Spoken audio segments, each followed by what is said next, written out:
dear students, today we have moved in a new lecture, and in this lecture we will cover some new topic with new ideas and new concepts. Hi, hello everyone. My name is Eras, and how are you? I hope you are very good.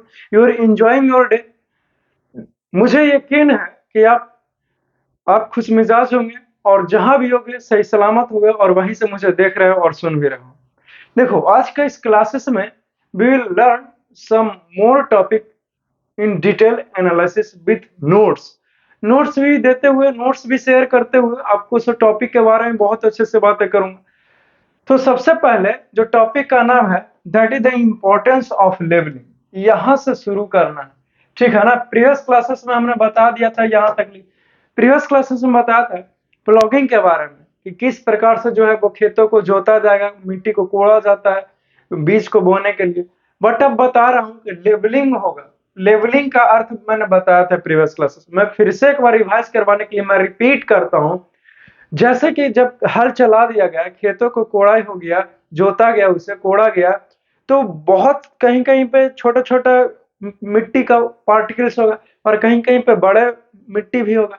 तो देखिए होता क्या है, होता यह है कि फिर जब जिसे चौका बोलते हैं, तो उसको जब चौका को इस प्रकार से चला जाता है जोता हुआ खेत के ऊपर, कोड़ा हुआ मिट्टी के ऊपर, तो वो एक लेवल में आ जाता है, वो एक बराबर में आ जाता है, तो उसे हम लोग लेवलिंग का नाम दिए हैं यहाँ पे। समझ गया ना। तो इसे इतनी सारी चीजों को अब क्या कीजिए, आप आप अब बनाते हुए चलिएगा, समझे।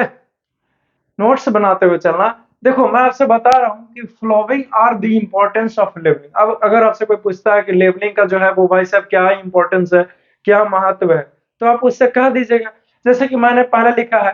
देखो देखो, यहाँ पे समझने का प्रयास करो। मैंने आपसे बताया कि the levelling of ploughed fields prevents the top fertile soil from being carried away by a strong winds or burst by rain waters।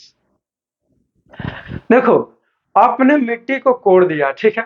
तो जब आपने मिट्टी को कोड़ा तो नीचे वाला जो सॉइल रहता है वो ज्यादा फर्टाइल रहा है और ऊपर वाला ऑब्वियसली कम होगा। तो जो नीचे का फर्टाइल सॉइल था वो तो ऊपर आ गया ना स्टूडेंट, आ गया है। और अगर आप उसको वैसे ही छोड़ देंगे तो क्या होगा, हो सकता है बहुत ज्यादा बारिश आ जाए, तो बारिश के कारण वो ऊपर का जो मिट्टी है, सॉइल है, वो सब बह करके हो सकता है दूसरे फील्ड में चल जाए या फिर नहर में चल जाए, खाई खत्ते में चल जाए, कहीं कहीं भी चला जाएगा, लेकिन वहां तो नहीं रहेगा ना, ऑब्वियसली नहीं रहेगा। तो आप कहना क्या चाहते हैं सर? तो मैं कहना यह चाहता हूं कि वो जैसे ही हम लोग मिट्टी के ऊपर इस प्रकार से लेबलिंग चलाते हैं, चौका देते हैं इस प्रकार से, तो जो मिट्टी का बहुत बड़ा बड़ा ढेला था या फिर रद्दा था, वो सब टूट करके एक जैसा हो जाता है, ठीक है ना। यानी कि एक समान हो जाता है। बात समझ में आ रहा है? बोलो हाँ। चलो ठीक है, अच्छी बात है। अब देखो, तो जब जब जैसे ही वो मिट्टी दब गया नीचे, तो अब बारिश होगा, तो इसका चांसेस बहुत ना है, यानी कि ना के बराबर चांसेस है कि आपका जो फर्टाइल सॉइल है ऊपर का, वो कहीं बहा करके चलेगा, कहीं बहा करके चला जाएगा। इधर सुनो, एक बार देख लो, एक बार चेक कर लो तो सब कुछ ठीक है ना। तो वो बहा करके नहीं चला जाए, इसी के लिए जो है वो हमें चौका करना होता है उसी मिट्टी के ऊपर से। समझ गया ना कि क्यों आखिरकार कर रहे हैं। चलिए, अच्छी बात है। अब देखो, अब देखो, पहला पॉइंट को आई होप कि आपने सब कुछ ठीक है नहीं।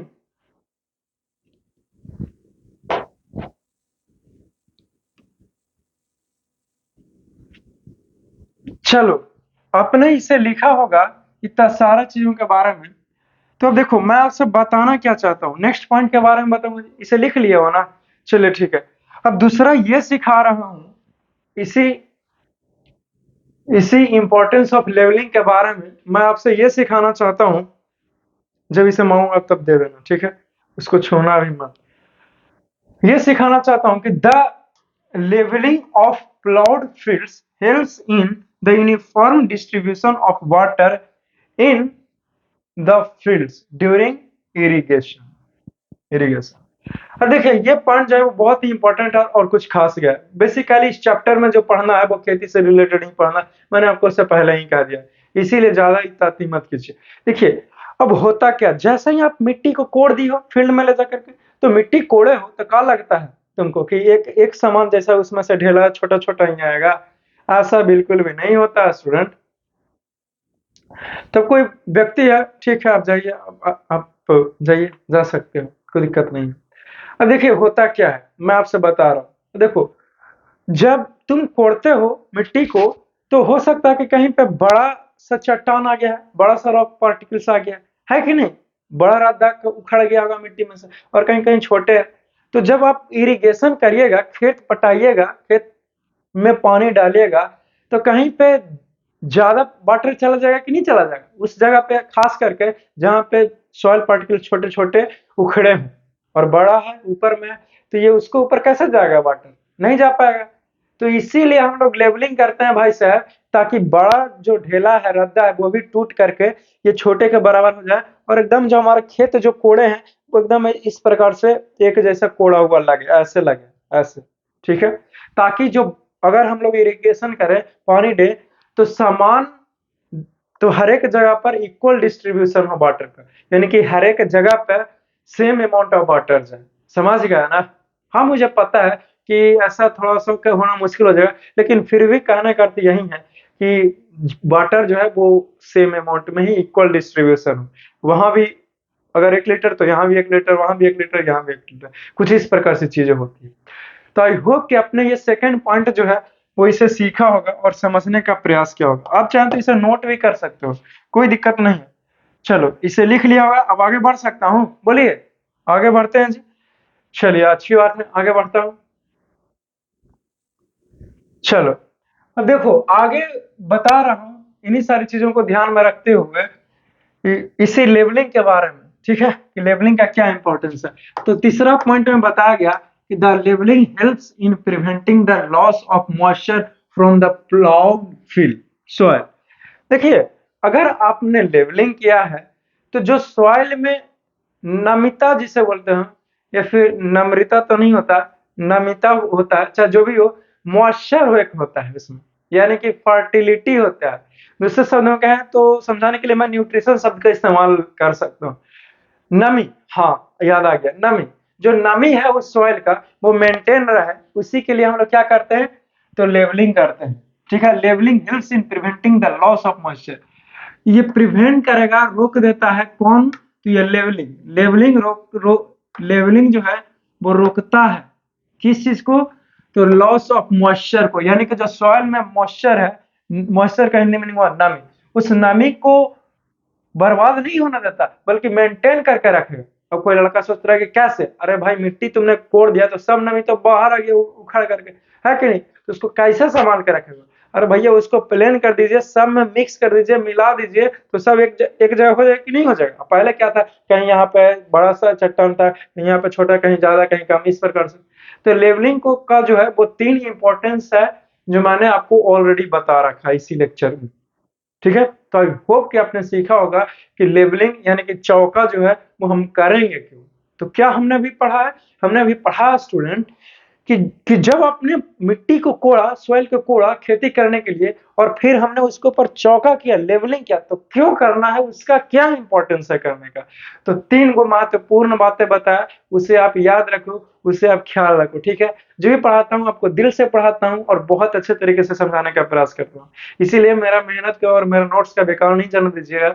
जब भी जो कुछ भी पढ़ते हैं उसे कॉपी में जरूर मेंशन करना, ठीक है ना? अपने लिए ना सही तो कम से कम मेरे लिए कर लिया करो, ठीक है? अच्छी बात है, तो मेरे लिए करो तो ऑटोमेटिकली खुद के लिए भी कर रहे हो, है कि नहीं? तो समझा करो। चलिए, आपका नेक्स्ट टॉपिक है और नया टॉपिक है जिसका नाम है एग्रीकल्चरल इम्प्लीमेंट्स। एग्रीकल्चरल इम्प्लीमेंट्स, सबसे पहले एग्रीकल्चरल इम्प्लीमेंट्स का एग्जांपल कोई पूछेगा या फिर एग्रीकल्चरल इम्प्लीमेंट्स का नाम पूछेगा, इससे पहले मैं आपसे बताता हूं कि एग्रीकल्चरल इम्प्लीमेंट्स होता क्या है, इसका डेफिनेशन क्या होगा। तो नो प्रॉब्लम, लेट अस देखिए मैंने क्या लिखा। मैंने लिख रखा स्टूडेंट्स कि the tools, any type of the tools or any type of the equipments which can be used for for production of crops, then this is called as the agricultural implements. और for agricultural purposes then this is called as the agricultural implements. मैंने अभी बोला है dear कि ऐसा कोई भी instrument का इस्तेमाल कीजिए, ठीक है, ऐसा कोई भी टूल्स का इस्तेमाल कीजिए जो क्या है भैया, तो खेती करने के लिए उस टूल्स का इस्तेमाल कर रहे हो, तो उस टूल्स को कहेंगे एग्रीकल्चरल इम्प्लीमेंट्स है। समझ गए ना? अच्छी बात। अब देखो, यही चीज तो मैंने डिफिनेशन में भी लिखा है, तो डिफिनेशन को भी गौर करेगा। मैं लिखा है कि द टूल्स और इक्विपमेंट्स दैट इज लेवलर और कल्टीवेटर। ये दो नाम है, किस चीज का नाम है भैया, तो एग्रीकल्चरल इंप्लीमेंट्स का नाम है।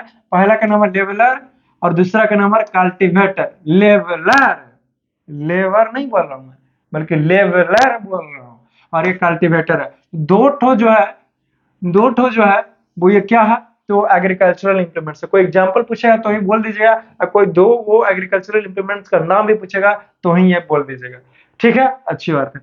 Which is used for loosening and turning of soil in the fields are called agricultural implements. देखिए, एक प्रकार से ये खेती करने के लिए इसका इस्तेमाल हुआ कि नहीं हुआ? अरे भैया, इससे आपने मिट्टी को कोड़ने के लिए इस्तेमाल किया है, लेकिन यहाँ टर्निंग, लूजनिंग, लूजनिंग क्या हुआ, लूजनिंग क्या हुआ? अरे आप प्लॉगिंग ही तो करे, खेत को जोते ही तो, तभी तो वो सॉइल लूज हुआ, नहीं तो कैसे होगा लूज? है कि नहीं बात? आई होप कि आप समझ पा रहे हो। तो जब आपने लूजनिंग किया यानी कि प्लॉगिंग किया कल्टीवेटर और लेवलर का इस्तेमाल करके, तो इस तरह के टूल्स का नाम देते हैं एग्रीकल्चरल इंप्लीमेंट्स। और तुमने जो प्लॉगिंग किया है और किया है वो क्या है, खेती करने के लिए ही ना वो कर रहे हो। तो एक प्रकार से उस जिस टूल से तुमने प्लॉगिंग किया, सॉइल को लूज किया, उस टूल्स का इस्तेमाल किए कि नहीं किए खेती करने के लिए? ऑब्वियसली। तो इसे ही तो हम लोग कहें एग्रीकल्चरल इंप्लीमेंट्स। आप समझ गए ना? आई होप कि आपने बहुत अच्छे से सीखने का प्रयास किया होगा इसी एग्रीकल्चरल इंप्लीमेंट्स के बारे में। अब आगे बढ़ सकते हैं। मैंने यहाँ पे लिखा है स्टूडेंट कि some main agricultural implements or tools that used for loosening and turning of soil। Soil को लूज करने के लिए या फिर मिट्टी को टर्न करने के लिए, यानी कि मिट्टी को कोड़ने के लिए कुछ एग्रीकल्चरल इंप्लीमेंट्स का इस्तेमाल होता है, और उसका मैंने यहाँ पर नाम जो है वो लिख रखा है। तो पहला का नाम दिया है प्लाउ, दूसरा का नाम है हू, और तीसरा का नाम है कल्टीवेटर। प्लाउ, हू और कल्टीवेटर। कोई किसी किसी को यहाँ पे हो भी पड़ता है, बट मैं यहाँ पे हू का इस्तेमाल करता हूँ। तो प्लाउ, हू एंड कल्टीवेटर, ठीक है। ये तीन गो एग्रीकल्चरल इंप्लीमेंट्स है, और इन तीनों का इस्तेमाल करते हैं स्टूडेंट। कोई लड़का पूछेगा ना किस चीज के लिए करते हैं सर, तो इसका इस्तेमाल करता हूँ अरे खेत को जोतने के लिए, खेत को कोड़ने के लिए। समझ गया ना? अब चलिए ये वन बाय वन करके इन तीनों को एक्सप्लेन करने का प्रयास करते हैं। प्लाऊ के बारे में, होय के बारे में, कल्टीवेटर के बारे में, ठीक है। कोई दिक्कत नहीं ना? इसमें से ऐसे लिखना चाहते हो? चलिए साइड हट जाता हूँ, कोई दिक्कत नहीं, दबा के लिखो, लिखने में कोई कमी नहीं छोड़ो। जैसे मैं यहाँ पे इतना मेहनत करता हूँ तो अभी कर लिया करो। चलिए पहला बता रहा हूँ जी प्लाऊ के बारे में, ठीक है। प्लाऊ क्या है? तो एक एग्रीकल्चरल इंप्लीमेंट्स है जिससे खेतों को जोता जाता है, ठीक है। समझ गए? देखो मैंने क्या लिखा, लिखा हूं कि it is used for ploughing और tilling the soil in the fields. खेतों में, ठीक है। कहाँ भाई साहब? तो खेतों में यानी कि फील्ड्स में ये प्लाऊ का इस्तेमाल करते हैं। किस चीज के लिए? तो जोतने के लिए, खेत जोतने के लिए, यानी कि टीलिंग के लिए, खेत जोतने के लिए, यानी कि मिट्टी को कोड़ने के लिए। समझ गया? चीजें समझ में आ रही है? कोई दिक्कत नहीं ना? चलिए अच्छी बात है। अब नेक्स्ट बता रहा हूं कि the wooden plough consists of a long log of wood is called a plow shaft। देखो long long log of woods का मतलब हुआ लकड़ी का लठ, ठीक है, लंबा लकड़ी का लठ। समझ गया ना? लॉग का मतलब लठ ही हुआ, लॉग ऑफ वुड्स है मतलब लकड़ी का लट्ठा। तो एक प्लाव का सिंपल मीनिंग हुआ हल। हल जी, जो पहले चलता था दो बैलों के साथ, हल का इस प्रकार से नहीं चलाते थे ऐसे पकड़ करके हल को। तो यही तो मैं आपसे बता रहा हूँ। समझ गया ना? तो एक लंबा सा रहता है, कंसिस्ट ऑफ क्या रहता है? लंबा सा लकड़ी का लट्ठा रहता, कंसिस्ट किए हुआ है यानी कि उसका पार्ट है किसका, तो प्लाव का, जिसका क्या नाम दिया है, तो प्लाव शाफ्ट नाम दिया है। देखिए ऑब्जेक्टिव क्वेश्चन जो है वो यहाँ से पूछ सकता है, ये इंपॉर्टेंट मुझे लगा, इसीलिए मैंने सोचा कि क्यों ना आपके नोट्स में लिखा दिया जाए। चलिए तो इसे ध्यान दोगे और इसे इसे लिख लेगा, ठीक है। नेक्स्ट पॉइंट बताने का प्रयास कर रहा हूँ इसी प्लाव के बारे में, कि handle at one end of the plough soft, यानी कि प्लाव सॉफ्ट जैसे ये प्लाव सॉफ्ट है, तो इस प्लाव सॉफ्ट के नीचे क्या होता है भाई साहब, तो प्लाव सॉफ्ट के नीचे at one end of the plough shaft and below the handle, ठीक है, there is a strong triangular iron strip called plough sole. समझ गया ना, प्लाव सॉफ्ट के नीचे, ठीक है, बिलो सेक्शन में एक नोकीला टाइप का कुछ इस प्रकार से लोहा का रहता है, जिसका नाम दिए हैं प्लाव सेल, और इसी लोहे से ही क्या होता है, मिट्टी जो है वो कूड़ जाता है और टुकड़े में पीसेस में इस प्रकार से बट जाता है। समझ रहे हैं, चीजें समझ में आ रही है, चलिए अच्छी बात है। आपको इसे लिखना चाहते हो, इसे लिख लीजिए, बहुत अच्छी बात है। नेकी और पूछ I mean to say that. चलिए इसे लिख लिया, कोई दिक्कत है, कहीं कंफ्यूजन है तो बोलेगा। मुझे लगता है कि आपको कोई कंफ्यूजन नहीं होगा अगर आप अच्छे से क्लासेस को अटेंड करते हो। आगे बढ़ सकते हैं, चलिए ठीक है। चलिए नेक्स्ट देखो, यहाँ पे मैंने एक फिगर का इस्तेमाल किया, ठीक है ना। आप फिगर के माध्यम से समझ सकते हो, प्लाव का फिगर मैंने यहाँ पे लिया। देखिए अभी ये फिगर में बहुत अच्छे से, आप चाहें तो ये प्लाव का फिगर बना लीजिए, चाहे तो क्या कि आपको बनाना चाहिए स्टूडेंट, बना लो इस फिगर को, ठीक है ना, ताकि कहीं भी नोट्स को प्लॉट करके देख सकते हो। समझ गए, कॉन्सेप्ट क्लियर है कि क्यों इसे बनाओगे फिगर में। चलिए अच्छी बात। अब देखो मैंने क्या बोला, एक एक लंबा सा लकड़ी का लठ होता है, जैसे ये देख रहे हो लंबा सा यहाँ तक लगे पूरे यहाँ तक, और इसी लंबा सा लठ का नाम है प्लाऊ सॉफ्ट, ठीक है, प्लाऊ सॉफ्ट नाम है इसका, सॉफ्ट नहीं प्लाऊ सॉफ्ट बोल रहा हूं मैं, ठीक है। अब देखिए इसी प्लाऊ सॉफ्ट के नीचे एक हैंडल रहता है, plough soft at the top या फिर एट द वन एंड, एक एंड में, इस देखो ये यहां तक लिए प्लाव सॉफ्ट है कि नहीं है, यहां तक, यहां से लेकर के यहां तक ये प्लाव सॉफ्ट का नाम दिया, और प्लाव सॉफ्ट के एक एंड पर ये एक किनारा और ये दूसरा किनारा हुआ, तो एक किनारा पर एक हैंडल, मिटता तो नहीं है बट पता नहीं कभी कभी क्यों मिट जाता है, anyhow no problem, let us see, ठीक है। अब देखिए तो एक किनारा पर यह हैंडल दिया हुआ है, और इसे ही पकड़कर किसान भाई लोग खेतों में इसको जोतता है, और ये जो है वो बैल के ऊपर रख देता है कि नहीं। तो इस हैंडल के नीचे एक आयरन का ट्रायंगुलर शेप में, ध्यान से देखिए तो यहाँ पे एक ट्रायंगल इस प्रकार से निर्माण हो रहा है, तो इसी ट्रायंगुलर शेप जो है वो आयरन का है, और इसी का नाम है प्लाऊ शेप, जिससे खेत जो है वो कोड़ा जाता है। और यहाँ पे जो है वो वुडन बीन है, placed on neck of blocks, यानी कि बैलों के ऊपर रखा जाता है ये दोनों को, एक बैल पर और ये दूसरा का बैल पर, यानी कि दो बैलों का इस्तेमाल करके इस प्लाव को, हल को चलाते हैं। बाकी अगर ताकत है तो अपने भी खींच लिया करो को, पता जाना कि कितना अपने आप को ताकतवर समझते हो। एनी हाउ आप ऐसा मत कीजिएगा अच्छे बच्चों, बड़ा नरम मुलायम कंधा रहेगा, कंधे टूट जाएगा कि नहीं। तो आई होप कि आपने सीखने का प्रयास किया हो, तो आप इस फिगर को बना लेगा, समझ गया, बहुत इंपॉर्टेंट है। क्वेश्चन पूछ सकता है, कह देगा कि explain what the plough, what is plough and explain it with figure. तो फिगर जानोगे तब ना फिगर के साथ एक्सप्लेन करोगे जी, तो चीजें कुछ इस प्रकार से होती है, समझ रहे हो बात को। चलिए अच्छी बात है, आप इसे नोट कीजिए, ठीक है, एक बार टाइम देख लोगे, आप इसे नोट कीजिए ताकि कुछ और बातें मैं आपसे शेयर कर सकूं, I mean to say that, कि बता सकूं। आगे बढ़ सकते हैं, आगे बढ़े, कहीं कोई कंफ्यूजन है, कंफ्यूजन नहीं होगा।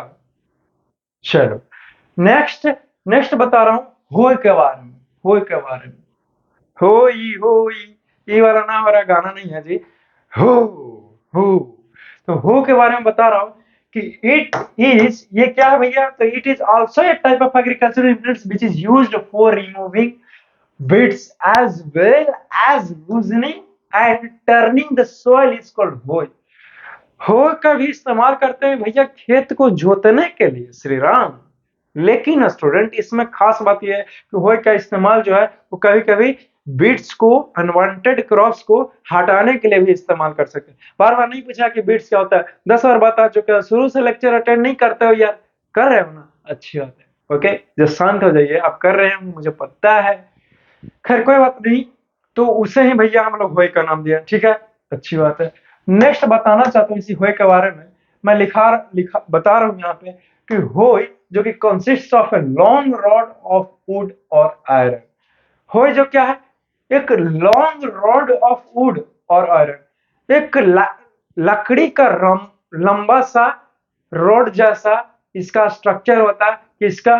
तो इसी होय का लिख रखा consist of long rod of would, यानी कि लकड़ी का रॉड डाल करके सहारा दिया हुआ रहता है, ठीक है ना? जैसे ये देखो, ये जो है, देखिए यहां से लेकर के ये लाइनिंग जो है, ये जो है वो क्या है भैया? ये रॉड नहीं है बल्कि वुड है। और इसी वुड के ऊपर ये जो तुम देख रहे हो, ये जो देख रहे हो स्टाइल करके लाइनिंग खींच रहे हो, ये क्या है? ये रॉड है। तो लकड़ी रॉड का दोनों का इस्तेमाल किया गया है इस हो में, ठीक है? जो क्या है? एक प्रकार के एग्रीकल्चरल इम्प्लीमेंट्स है जिससे हम लोग खेतों को जोतने के लिए इस्तेमाल करते हैं। समझ गए? और तो कुछ बताना नहीं इसमें। ये ग्रिप है भैया पकड़ने के लिए, हैंडल है, बाकी चला ये बेंड प्लेट है, नाम है और कुछ। अरे बीम है, और इसको रखा जाएगा कहाँ? कंधे पर, कंधे पर। हमको इसे कहा देखता है, हम थोड़ी इसको करेंगे। यानी आप कंधा मन देखो। खैर कोई बात नहीं, देख सकते हो, आपका मर्जी। चलिए ये फिगर समझ गया ना होय के बारे में? कोई कंफ्यूजन होगा बोलेगा, नहीं होगा? चलिए वेरी गुड। ये फिगर भी बना लीजिएगा स्टूडेंट, कितने बार बोलूंगा कि इन चीज को बना लिया करो, समझा करो। चलिए आगे बढ़ते हैं, 3, 2, 1 गो। चलिए नेक्स्ट देखिए भैया, इसी कल्टीवेटर के बारे में समझाने का प्रयास किया हूं जी। देखिए कल्टीवेटर के बारे में बता रहा हूं। कल्टीवेटर भी क्या है? कल्टीवेटर भी एक प्रकार के एग्रीकल्चरल इंप्लीमेंट्स है which is used for plogging the fields और लूजनिंग ऑफ द सॉइल। जो सॉइल को लूज करने के लिए इस्तेमाल करते हैं, किस चीज का? कल्टीवेटर का, ठीक है? जो कि क्या है? एक एग्रीकल्चरल इंप्लीमेंट्स है। लेकिन कल्टीवेटर का कुछ खास बात यह है कि कल्टीवेटर जो है वो ट्रैक्टर के साथ चलता है कि नहीं? और कल्टीवेटर जो है वो एक बार में कई जगह पे मिट्टी को कोड़ सकता है। क्यों? क्योंकि आगे बताने वाला हूं। पहले जाने लिखा हूं कि it is a tractor driven agriculture implements which is used for loosening and turning in the field quickly. देखिए ये कल्टीवेटर एक प्रकार का एग्रीकल्चर इंप्लीमेंट्स है। चलिए 10 और बता दिए, अब फिगर के माध्यम से डिटेल में समझाता हूँ। देखिए कल्टीवेटर के बारे में यहाँ पे बताया गया है आपको स्टूडेंट, फिगर देख लो, और हाँ बनाना भी है और ये सब भी लिख लेना है, ठीक है ना? चलिए यहाँ पे सिखाना क्या चाहता हूँ, यहाँ पे बताना ये चाह रहा हूँ कि जो आप कल्टीवेटर देख रहे हो, यहाँ पे देखिए तो कितने धार वाला यहाँ पे धार रहता है, ठीक है ना? ये इस प्रकार से देख रहे हो, ये धार है पूरे के पूरे, पूरे के पूरे क्या है? वो धार है, लोहा का है वो भी। तो ये एक piece 1, 2, 3, 4, this is 4 and this is 5। Total के टोटल कितने हैं? 5 है, यानी कि 5 जगह पर ये मिट्टी को कोड़ते हुए चलेगा कुछ इस प्रकार। ये क्या हो गया? ये मेरा फोटो है, कैसा लगा बताना जरूर। एनी हाउ, तो देखिए मिट्टी को कोड़ते हुए चला कुछ इस प्रकार से। 5 फिंगर्स अभी लगता है काम नहीं कर रहे, कोई बात नहीं। दो, दो तो करेगा, तीन, तीन नहीं, नाराज हो गया। खैर कोई बात नहीं। देखिए अगर सपोज दैट दो ही है तो एक बार में क्या कर सकता है? ये 2 जगह पर काम कर सकता है कि नहीं कर? टोटल 5 थे, तो देखिए एक टाइम में 5 बार मिट्टी को कोड़ दिया कि नहीं कोड़ दिया? ये पहला बार, ये दूसरा बार, तीसरा बार, चौथा बार, पांचवा बार। ये देखो यहाँ पे अगर हम क्या करते हैं, इसको ट्रैक्टर से जोड़ देते हैं, तो इस प्रकार से अगर खींचेगा तो ये मिट्टी में इस प्रकार से आगे आएगा कि नहीं आएगा? तो एक जगह, 2 जगह, 3 जगह, और ये 4-5 जगह पर ये मिट्टी को कोड़ते हुए चलेगा। यानी कि ये जो है वो कल्टीवेटर जो है वो बहुत ही अच्छा चीज है, समझ गए? और इससे हमारा टाइम भी बचता है आगे बताऊंगा इसी कल्टीवेटर के बारे में बहुत सारी बातें करते हुए, ठीक है। अभी के लिए मैं बता रहा हूँ इसी कल्टीवेटर के बारे में कि क्या होता है। तो ये भी एक एग्रीकल्चरल इम्प्लीमेंट्स है जो कि ट्रैक्टर से चलने वाला चीज है, जो कि मॉडर्नाइज्ड हो गया। टाइम देख के बोल दो, इतना टाइम हो, देखो देखो, ठीक है ना। तो आई होप कि आपने देखा होगा, आई थिंक कि टाइम भी हो ही रहा होगा, ठीक है। तो आप इसे ध्यान दिया करो, ठीक है ना। तो बहुत सारी बातें जो है वो करूंगा नेक्स्ट क्लास में, ठीक है ना। बहुत सारी बातें करूंगा नेक्स्ट क्लास में, कुछ नया अंदाज में, कुछ नया अंदाज में। तब तक के लिए मैं ऐसे ही आपको मुस्कुराते हुए देखना चाहता हूँ, ठीक है स्टूडेंट। हंसते रहिए, खेलते रहिए। ऐसा नहीं कि पढ़ाई का बहुत ज्यादा अपने ऊपर लोड लेकर चलना है। बच्चे हो, बूढ़ा तो होने की कोना पकड़ के बैठे रहोगे, इसीलिए बहुत हंसी मजाक करते हुए पढ़ाई करूंगा, ठीक है। डोंट वरी, बहुत आसान है पढ़ना, ठीक है ना, इसलिए चिंता नहीं करना है, ठीक है। So love you all, see you soon, take care.